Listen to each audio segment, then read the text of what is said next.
Avengers, Doomsday is almost here. By the end of this year, the MCU isn't just crossing over, it's collapsing inward. Multiple worlds, multiple teams, one villain, Doctor Doom. And here's the problem, the Multiverse Saga hasn't exactly been clean storytelling. It's been scattered. Some projects mattered, some absolutely did not. So if you're sitting there thinking, what do I actually need to watch before Doomsday? Trust me, you're not alone. Let's talk about it like real people, not like a Disney Plus menu. Before the multiverse broke. If you try to start from Iron Man, you'll burn out before the TVA even shows up. Don't do that.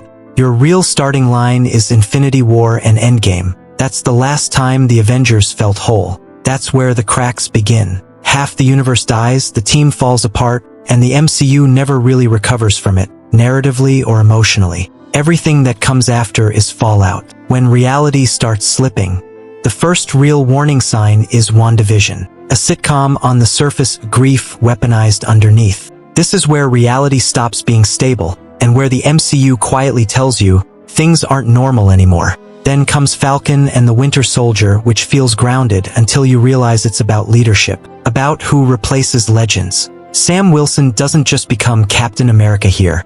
He becomes someone the Avengers will eventually follow. And then Loki happens. This is where the multiverse isn't teased, it's unleashed. Timelines fracture, the TVA enters the picture, and Loki literally holds the multiverse together by the end.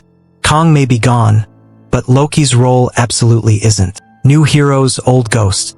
Black Widow arrives late, but it plants seeds that matter. Yelena doesn't feel like a side character anymore. She feels like someone who belongs in the next Avengers lineup. Shang-Chi is similar.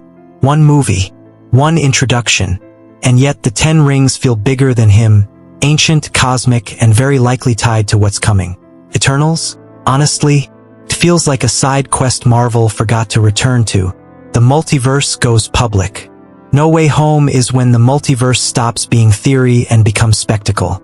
Universes crash into each other, legacy characters return, and suddenly the idea of one Spider-Man dies forever. Doctor Strange in the Multiverse of Madness pushes this even further. Incursions, America Chavez, and a warning. The multiverse is not meant to be touched. Whether Wanda is gone or not, her impact is still there. The future Avengers. This is where shows like Ms. Marvel and Hawkeye quietly matter more than people admit. Kate Bishop, Kamala Khan, America Chavez, Wiccan. Marvel isn't being subtle anymore. They're building the next generation right in front of us. And while Moon Knight, She-Hulk, and Werewolf by Night are fun experiments, none of them feel like Doomsday pieces. At least not yet. Empires and consequences. Wakanda Forever is unavoidable. New Black Panther. Namor. Global consequences. Quantumania tries to be bigger than it is, but it still matters, even without Kang, because it shows how fragile reality has become.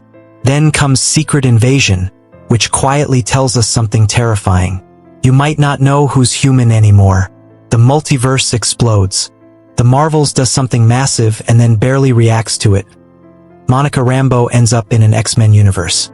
That's not a tease. That's a warning. And then Deadpool and Wolverine happens.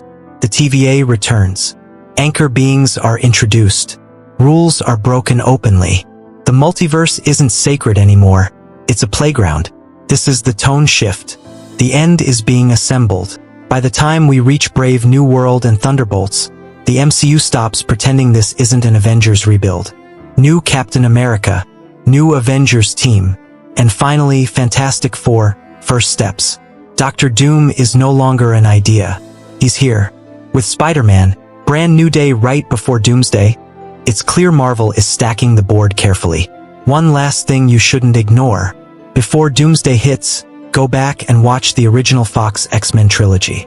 Not for lore, for recognition. Because when those characters walk on screen again, Marvel is counting on your memory. This isn't about watching everything. It's about watching the right things.